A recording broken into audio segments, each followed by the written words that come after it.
وَإِثْمُهُمَا أَكْبَرُ مِن نَفْعِهِمَا، ان دونوں کا گناہ ان کے نفع سے بہت بڑھ کر کے ہے.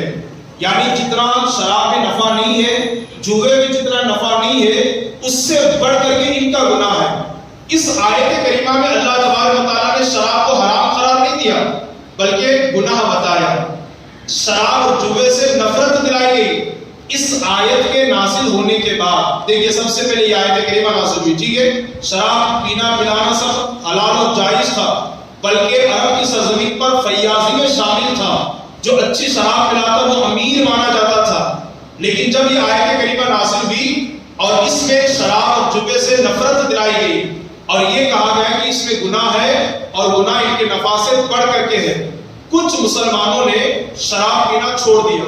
لیکن پھر بھی کچھ مسلمان پیتے رہے، یہ کہہ کر کے کہ ابھی حرام نہیں ہوئی ہے شراب کی حرمت ابھی نازل نہیں ہوئی ہے، لیکن اس سے نفرت دلائی گئی، پھر بھی کچھ مسلمان پیتے رہے. یوں گزرتا گیا وقت. 2-3 مہینے کے بعد ایک صحابی کے گھر پہ دعوت ہوئی اور اس دعوت میں مغرب سے پہلے یا بعد میں مغرب کے وقت میں کھانا کھلایا گیا اور پھر شراب کا دورہ چلا. جیسے ہم کھانا کھانے کے بعد ٹھنڈے کی بوتل گھماتے ہیں اور چائے نوشی کرتے ہیں، چائے پیتے ہیں، ویسے کھانا کھانے کے بعد شراب کا دور چلا. سارے لوگوں نے شراب پی اور کھانا کھانے کے بعد شراب پینے کے بعد نماز کا وقت ہو گیا. نماز کے لیے سارے لوگ کھڑے ہو گئے. ایک صاحب نماز کے لیے آگے بڑھے اور انہوں نے نماز کی حالت میں سورہ کافرون کی تلاوت کی. قل یا ایھا الکافرون لا اعبد ما تعبدون. یہ ہم جو پڑھتے ہیں 30ویں پارے میں، اس کی انہوں نے تلاوت کی. لیکن نشہ زیادہ ہونے کی وجہ سے ہر جگہ ایک حرف لا کو انہوں نے حذف کر دیا. اس کا معنی کیا ہے؟ قل یا ایھا الکافرون، اے محبوب آپ فرما دیجئے اے کافرو، لا اعبد ما تعبدون، میں اس کی عبادت نہیں کرتا جس کی تم کرتے ہو. تو اس صحابی نے نشے کی وجہ سے لا کو حذف کر دیا، لا کو اڑا دیا اور پڑھ دیا اعبد ما تعبدون، میں اس کی عبادت کرتا ہوں جس کی تم کرتے ہو. نماز سے فارغ ہونے کے بعد یہ معاملہ حضور رحمت عالم صلی اللہ علیہ وسلم کی بارگاہ میں پہنچا. اللہ کے رسول صلی اللہ علیہ وسلم کی بارگاہ میں جناب عمر بن خطاب تشریف فرما تھے. انہوں نے دل میں خیال فرمایا اللہ شراب کے متعلق کوئی اور حکم نازل فرما. تو پھر دوسری آیت نازل ہوئی. ارشاد فرمایا رب نے لا تقربوا الصلاۃ وانتم سکارى، مسلمانوں نشے کی حالت میں نماز کے قریب مت جاؤ، نشے کی حالت میں نماز کے قریب مت جاؤ. اس آیت میں بھی شراب کو حرام قرار نہیں دیا گیا. یہ کہا گیا کہ نشہ کر کے نماز مت پڑھو یا نشے کی حالت میں نماز کے قریب مت جاؤ. اب کیا ہوا؟ مسلمانوں نے نماز کے وقت شراب پینا چھوڑ دیا. نماز کے علاوہ شراب کا استعمال ہوتا تھا اور خاص طور پر عشاء کے بعد اور فجر کے بعد شراب پی اور پلائی جاتی تھی. چونکہ عشاء کے بعد سے لے کے فجر کے وقت تک لمبا فاصلہ ہوتا ہے اور فجر کے بعد سے لے کر کے ظہر تک بڑا لمبا فاصلہ ہوتا ہے. اس وجہ سے اکثر لوگ مسلمان اور صحابہ یا تو عشاء کے بعد شراب کا استعمال کرتے یا فجر کے بعد استعمال کرتے. پھر یہ کچھ دن تک چلتا رہا، مہینہ 2 مہینہ 3 مہینہ گزرا. ایک اور صحابی کے گھر پہ دعوت ہوئی، وہاں پر کھانا ہوا. کھانا ہونے کے بعد شراب کا دورہ چلا اور جب شراب پی کر سب مست ہو گئے تو کسی صحابی نے کہا انصار مہاجرین سے افضل ہیں، یعنی مدینے کے صحابہ مکہ کے صحابہ سے افضل ہیں. دوسرے نے کہا نہیں، مکہ کے صحابہ مدینے سے افضل ہیں. اسی میں تھوڑی سی بحث ہو گئی اور بحث ہوتے ہوتے بات یہاں تک بڑھ گئی کہ ایک صحابی نے اونٹ کی ہڈی کو اٹھایا اور حضرت سعد بن ابی وقاص جلیل القدر صحابی رسول کی کھوپڑی یا ان کی ناک پر زور سے دے مارا، جس کی وجہ سے ان کے ناک میں خون نکلا، وہ زخمی ہو گئے.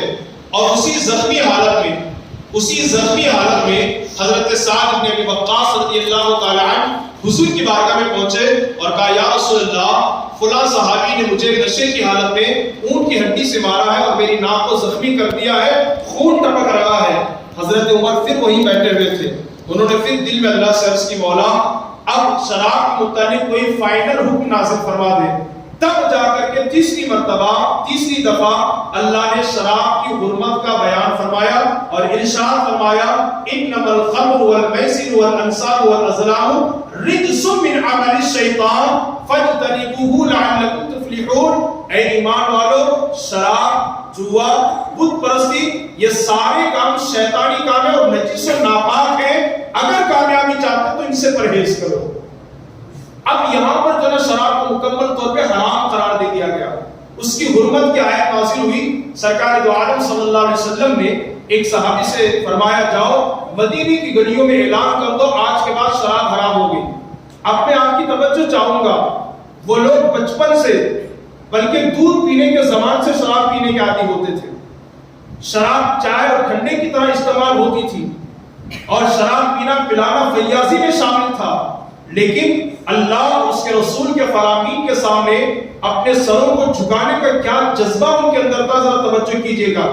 بچپن سے شراب پینے والے، جوانی میں شراب کا استعمال کرنے والے، بڑھاپے کی عمر میں شراب کا استعمال کرنے والے، جیسے میرے نبی نے صحابی سے فرمایا جاؤ مدینے کی گلیوں میں گھوم کر اعلان کرو آج سے شراب حرام ہو گئی، شراب کی حرمت کی آیت نازل ہو گئی۔ وہ صحابی نکل گئے۔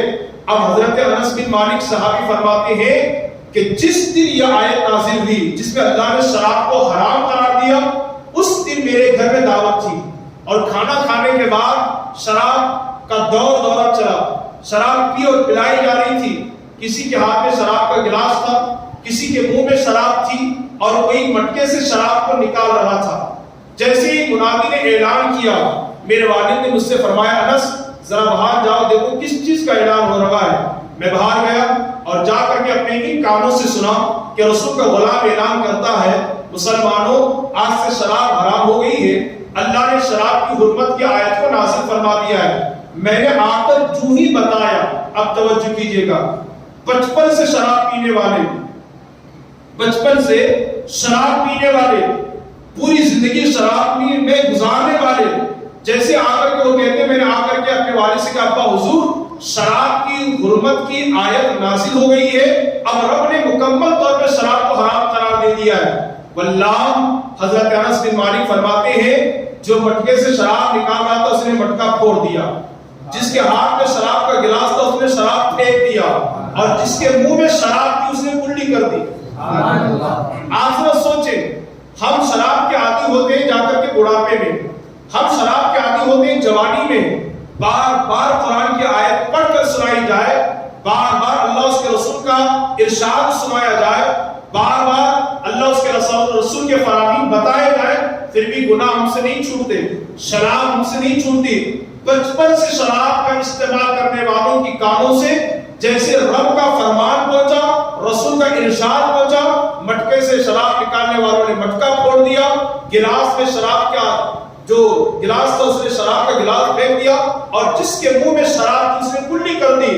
اب حضرت انس فرماتے ہیں کہ میرے والد نے مجھ سے کہا یہ شراب کے جتنے مٹکے رکھے ہوئے نا سب پھوڑ دو۔ میں نے سارے مٹکے شراب کے پھوڑ دیے، اور سارے مدینے والوں نے اپنے اپنے گھر سے شراب کے بوتلوں کو اور مٹکوں کو لا کر کے راستے میں پھوڑ دیا، اور کہتے ہیں اس دن مدینے کی گلیوں سے شراب یوں بہتی جیسے بارش کا پانی بہتا تھا، اور کئی ہفتوں تک شراب کی بدبو مسلسل آ رہی تھی۔ یہ رسول اللہ صلی اللہ علیہ وسلم کے صحابہ تھے، اللہ کے رسول صلی اللہ علیہ وسلم اور اللہ کے فرامین پر عمل کرنے کا جذبہ آپ دیکھیں۔ اب یہاں پر مکمل طور پر شراب حرام ہو گئی۔ اب کچھ لوگ کہتے ہیں کہ لوگ اللہ تعالیٰ نے خمر کو حرام کیا ہے، شراب کو حرام کیا ہے، دوسری چیزوں کا ہم نشہ کر سکتے ہیں۔ تو میں آپ کو ایک حدیث پاک بتا دوں، اللہ کے نبی صلی اللہ علیہ وسلم نے فرمایا ہر نشہ آور چیز حرام ہے، یعنی ہر وہ چیز جس سے نشہ پیدا ہوتا ہو وہ ساری چیزیں حرام ہیں، چاہے آپ اسے کچھ بھی نام دے دیں۔ لوگ کہتے ہیں نا بٹی حرام ہے اسلام میں، بیاج حرام ہے اسلام میں، ربا حرام ہے اسلام میں، اور انٹرسٹ تو حرام نہیں ہے نا۔